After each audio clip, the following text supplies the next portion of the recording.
All right, it got freaking cut off, but yeah, Bond felt the exact same way in Seven Deadly Sins in season three, uh, when he was reflecting on when what's his name?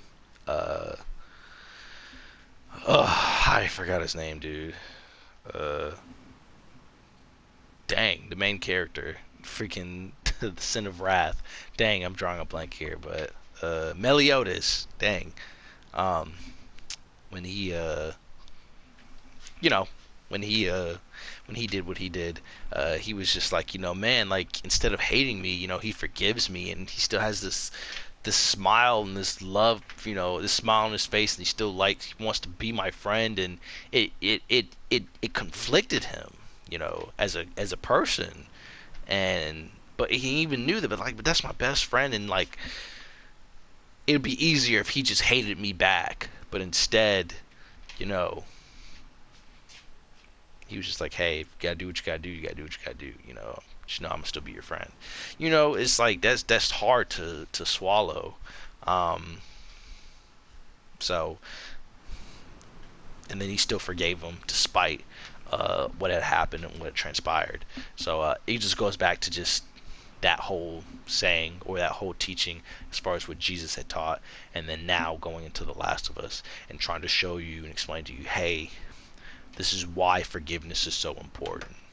This is why forgiveness is so important, um, and why hatred and bitterness is so toxic, um, and how hatred and bitterness breeds violence.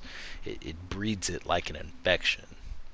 Um, it does, and it's contagious because, as you can see, she gave it to everybody. It touched a whole lot of people, and you see how all these people were involved in that bitterness and hatred. So, so yeah, and then of course you saw her journey, and you saw what she would do, and all kinds of stuff, and you know the drill. So, but yeah, I was just glad that, hey, both, hey, at least Ellie. I'm just glad that, hey, Ellie was able to walk away. Um, but yeah. Um, so yeah, even though in the grand scheme of things, you could say that, hey,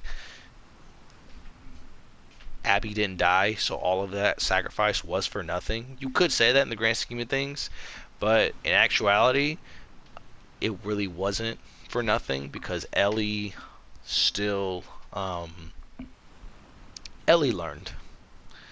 I, Me personally, I think she learned something, and that was, of course, that forgiveness piece. And letting go, and sometimes that does take a journey, as you can see. And I personally believe that, hey, even though Abby, you know, learned it quicker than Ellie did.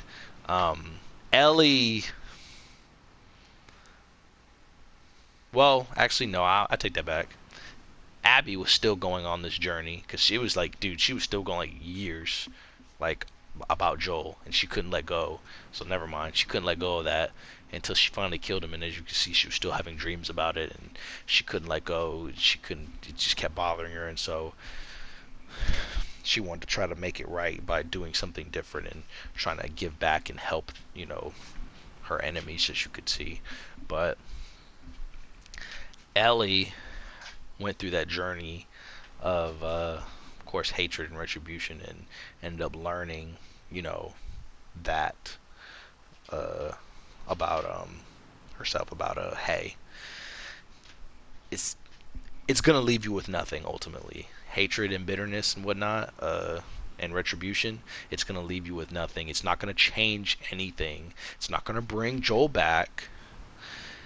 It's not gonna make you feel any better. At first it will, sure, but then you're still gonna be left with nothing. I mean, really nothing. Oh yeah, sure, the person's dead. Cool. All right, fine. That makes you feel better. Okay, cool. Yeah, but like still it's not gonna change anything in the grand scheme of things. Joel's brother is still gonna be walking around, you know, with his limp, with his marriage issues. Ellie's still gonna have two fingers missing. That what's his name? Other old boy, he's still gonna be dead. You know what I'm saying? Like, so it's not gonna change anything. Like, let it go. But sometimes people don't realize it that hey, that's the key, that's the answer to one of life's biggest questions, or as far as problems, until it's too late, until they go and take that life. Because as you can see, Abby was paying for it uh, in full, um, as she was trying to move on with her life. And you know, process it. And as you can see, Abby and Ellie process things on a different, level. Abby is more of an external processor.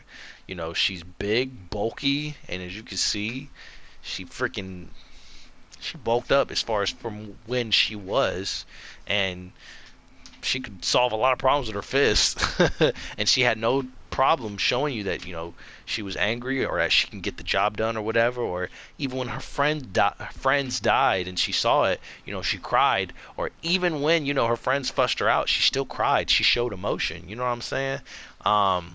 Ellie is an internal processor. She keeps it all in. She tries to process it best she can internally, and she lets it out and takes it out on other people. And as you could see, she was finally able to let it all out and let it go at the end, when she decided to let Abby go. So yeah. So that's that. So two different people, but one on this. They were still kind of one and the same as far as the journey. There were two halves to one journey, if that makes any sense. Or one story, whatever. One journey, one story, whatever. One was on a path of retribution, while the other one was on a path of redemption. You know, and it's funny because Abby was on the path of retribution, and then she started it, she ended the retribution, and now she's trying to go on the path of redemption, and now that started the path of retribution for Ellie, and now, boom, it's resolved for Ellie. Now she's back on the retribution. Now she's on the redemption. It's the cycle, the cycle, the cycle, the cycle, the cycle, vicious. So, because as you can see, Tommy, now I can remember his name, Tommy still hasn't found peace despite all those years, all that time that's passed. He still hasn't found peace. He's still looking. So yeah, forgiveness. Ultimately, that's what ultimately what letting go means. So, and it's pretty hard. But that's it. So, I want to make sure I got all my thoughts out for that, because that was a pretty lengthy review video. Because clearly this is the second part. But yeah, it was just, there was a whole lot of controversy surrounded about the game, and so I wanted to make sure I gave my full detailed review about it. For me, I didn't really care about how long it took me to review it or to explain it, just because I just felt like, hey, dude, I don't know, dude, it's just me. Like I said, it's just me. I didn't want to just give like a little bit, oh yeah, this is what it was about, hey, this is how I felt about it, blase blase, whatever, and that's it. No, here's the what of it, but I wanted to explain the why of it. This is why the game is probably like this, and this is why I feel the way I feel, and whatnot, and whatever. So yeah, the game, as far as a rating, oh man, I'd probably give this game a 9, to be honest. A good solid 9. Yeah, because The first one, in my opinion, was still better. Is to me, it was better. You can't beat the first one. The first one was way better. I give that one a 10. The first one was definitely a 10. But yeah, this one I'll give it a 9. So just because, hey, it the story was misunderstood, and I had to really I struggled and wrestled with grasping and the concept of the story and trying to understand, hey, what Neil Druckmann was trying to portray, and how did he portray it, and did he portray it overall as far as what he was trying to, hey, the story or the moral or whatever. um but yeah, it was it was well executed. It was really good. Um, One last thing I wanted to say too is, man, I remember when in a interview or whatever, or a sit down or whatever, man, I was reading, and or they were doing the little videos or whatever, as far as like, hey, the world of The Last of Us 2 or whatever. Man, Neil Druckmann, the director of The Last of Us 2, man, this guy was talking about some, yeah, we really encourage exploration and whatever, or I can't remember if it was him or if it was one of the other dudes, but it was like, yeah, man, so that way, like, hey, people will never truly really beat The Last of Us 2 on the first try, because they're like hidden things or cut scenes or whatever that you can end up triggering just from like exploring different areas or whatever, and it makes you feel like, oh wow, like I really found that, like I really did that, and it makes you kind of like take a break from the whole main story thing, or it triggers something else, and you're just like, oh man, this is what's going on, this is whatever, and it makes you just feel like, hey, like, wow, like I did that, gives you a sense of importance or whatever, right, man. I played a whole game through, and as you could see, I did a lot of exploring. At least I tried to, as much as I could. Man, these mofos, bruh, they only had like one special like scene, and that was it. Just from as far as like exploration and wise. And that was when I went into the dang guitar center or music store or whatever and played that stupid guitar for Dina while exploring. That was it. That was the only thing I did that was cutscene worthy. That was friggin' away from the main mission. That was it, and that was just from exploration. That was it. That's what I'm saying. Like, what? Y'all are some mother effing liars. So, when it comes to that, when it came to the other stuff, as far as the marketing and how they lied and they set it up, I personally felt betrayed. I still kind of do to an extent, just because I don't know, man. I felt like, man, like they could have did better as far as like, hey, dude, like marketing, like what the story's gonna be about. Um, but at the same time, I totally get it. It's like a win-lose situation. I get it, and I understand why they lied. Because they knew that if they showed people that Joel was gonna die, um, from the get-go, that people would more than likely boycott the game or wouldn't buy it or already be disinterested, um, and wouldn't really truly give it a chance. So as far as where they were trying to go for it or with it, so and people would just automatically expect it. You know what I'm saying? So I guess they kind of had to lie, but they didn't have to lie that hard, dude. They didn't have to flex that hard and make him seem like he was really gonna be in the game, and like literally put in cutscenes where full cutscenes that he was actually gonna like be in the game talking to me and stuff and doing stuff at this age, at an old age and stuff. In reality, no, it was just gonna be a past of his former self, or no, it was gonna be Jesse instead. And what, like, yo, man, y'all don't have to go that hard as far as flexing, man, and lying and trying to fool everybody. Um, But to an extent, I do understand because um, when they killed Joel, I don't know, dude.